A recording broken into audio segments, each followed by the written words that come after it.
Hi friends, मी आज तुमच्यासाठी घेऊन आलेली आहे मुळ्याची कोशिंबीर। तर आपण आता कृतीकडे जाऊया। मी इथे एक छोटासा मुळा किसून घेतलेला आहे। त्याचं आपण असं पिळून पाणी काढून घेऊया। असं पिळून घेतल्यानंतर मुळ्याचा वास देखील कमी होतो। बघू शकता तुम्ही यातलं पाणी किती निघालंय ते। हे छान मोकळं करून घेऊया। त्याच्यामध्ये आपण चवीपुरतं मीठ घालूया।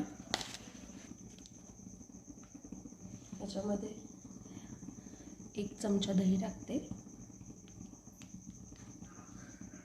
मी 2 चमचे दही घेतलेलं आहे इथं।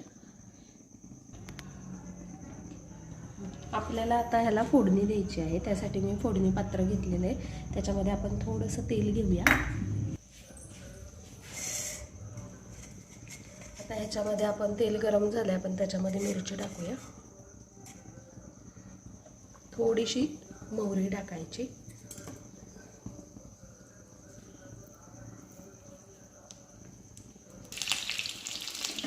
आपली फोडणी छान तयार झालेली आहे। आपण ती आता या मुळ्यावरती ओतून घेऊया।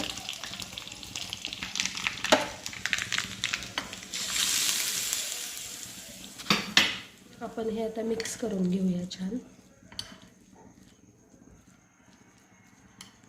अशाच चमचमीत आणि झणझणीत रेसिपी पाहण्यासाठी मानसीज किचनला सबस्क्राईब करा आणि लाईक करायला विसरू नका।